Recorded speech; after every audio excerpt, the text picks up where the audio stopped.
Hello, everybody. Cornell Bogdan here, and we are catching up today with a beautiful man, a legendary singer, songwriter, musician.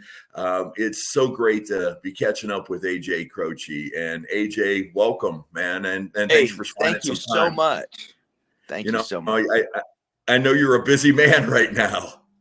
I am, it's been a great tour so far, and we're having so much fun. Yeah, we were in Philly last night, and Rochester now, and yeah, and we'll be in Ohio in no time at all. Yeah, and just to let everybody know, it's November 11th, the Goodyear Theater in Akron, just a beautiful venue. Tickets are on sale right now at Ticketmaster.com. CROCE Plays CROCE. But what an experience this has to be for you is putting your dad's songs out there and what I love about it, AJ, is the fact that you have to stay pretty close to the way your father did it, but I love the way you kind of bring in your own feel to it. Well, that is a really important part of it to me. I think first of all, I'm not a sound alike, Right. and my and we're not really a cover band, so to speak. Of course, with certain songs, we have to stay pretty close for the sake of the audience. Right. But the reality of live performance is that that's the beauty of performing live, is that it's not a recording, is that it's unique each night. And I don't know a single artist that plays their songs after 50 years exactly the same. I mean, a lot of artists perform them differently every night. You listen to Amen. Dylan performs, and nothing's is the same night after night. So it's part of the living, breathing music is that it needs to have life. It needs to have something that's unique, and improvisation makes a big part of that. Is there something in that Croce bloodline that automatically makes you a storyteller? um, Maybe Is so. There's some of us got it, and some of us don't, and it's a funny thing because, yeah, I've got a couple relatives actually on both sides that are pretty great storytellers, and but it's certainly part of my immediate family. And my father was a great storyteller. I love that facet of his music, and of him as a performer. Um, Probably learned more from him as a performer in listening to his stories, and the way that he set them up. And so it's important to me that that's a big part of what this concert is, telling the stories and playing the songs.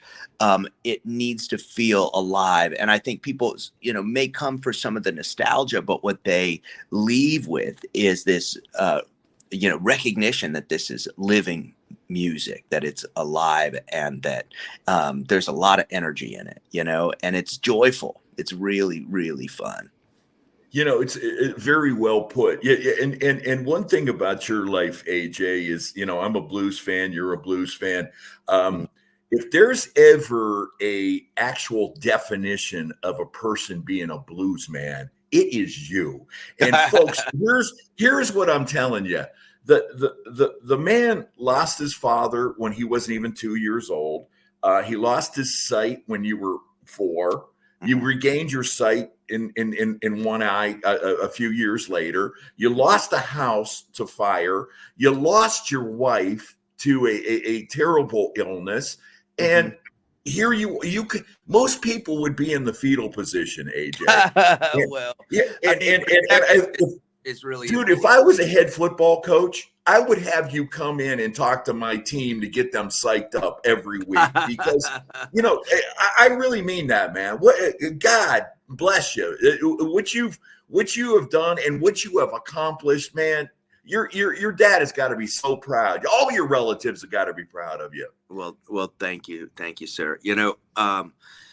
Perspective plays a huge role. I think you gotta laugh at your misfortune, and have to be able to laugh at yourself. If you can't laugh at yourself, you have no business laughing at anyone else. And I just think that music has been a continuing place of refuge and solace for me, but it's healing. And all of the loss, it comes with something being there in the first place, and I never have thought about my father in a past tense, because his music is so alive. It's Yeah. still heard. I never felt like I was living without him completely. He was always a presence. And same thing with all of the people I love and who I've lost. I think I look at life in a perspective, with a perspective, certainly, that what we had, and what we had with my father, with my wife, with all of the people I love and have lost, is not their passing. It wasn't their sudden end. It was what they left, because they were so alive, and it was their life that makes a difference. And I think that's such an important facet of it. I'm so grateful to have this life. I don't know what comes next, and I don't want to waste any minute of it being, not having fun if I can help it. Well, the way you just described all of that is the philosophy of most people that live in New Orleans. Yeah. They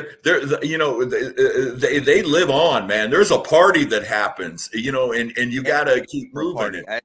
It's always been like a spiritual home to me, Yeah, I could tell, man. I've certainly lived, I've toured with so many New Orleans musicians, played so much. My early part of my career with the Neville Brothers, of course, but with so many, and working with Alan Toussaint and so many other folks that I was, privileged to work with. And even my bass player, who's with me now, who's been with me for 8 years, was with Dr. John for, almost 40 years. So New Orleans has been a presence in my life, certainly.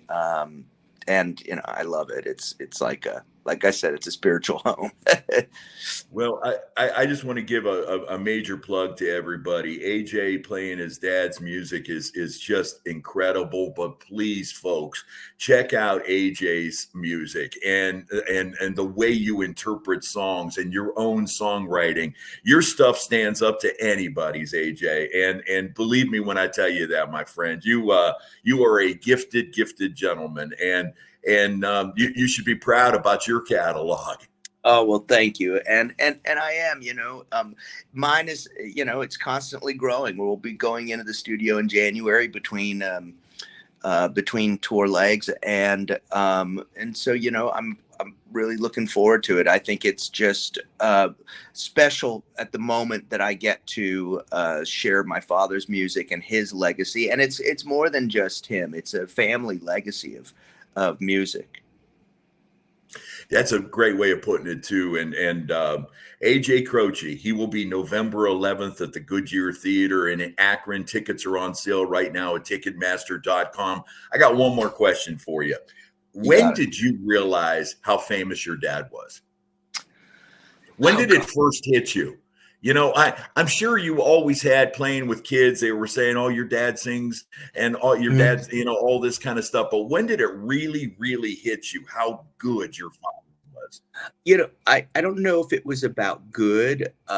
It was, I certainly, his music was always around me. So it was, as long as I can remember. And first concert I went to, of course, was seeing him and Randy Newman as a small child. So the idea of there being a time without it is hard to imagine. But that being said, I was probably 6, 7, 8 years old in there, where I kind of recognized that there was something. The psychology of celebrity and renown is so bizarre, that people feel like they knew me, like they knew him. who never met him, but because of music and because of his celebrity or renown, his fame, they felt like they knew him. And especially my father, because the characters he wrote about, because he wrote such personal songs as well. I think that played a huge role in people feeling like they actually knew him. So it was a little bit overwhelming as a kid, I'm sure, as it is for a lot of people that have well-known relatives. But I didn't take it personally. I didn't take it seriously in a way. um, and certainly his accomplishments were not mine. I had to work hard to do what I did, and I never felt like that was unfair, because I feel you can't ride on someone else's coattails. You have to make your own way. And yeah, we're in the same line of work. It's not uncommon. Lawyers and doctors and plumbers and carpenters all have family that follow in their footsteps. So does music and the arts. I think this was a calling for me. This was not something that I would live without. Well, AJ, continued success, my friend. And when that new album comes out, you send it my way, brother. All right. Absolutely. I think you're going to dig it, man. I make sure it gets on, man. We'll see you November 11th at the Goodyear Theater in Akron. Safe travels. And we were just catching up with the great AJ CROCE. Take care, man. Thank you, my friend. Bye.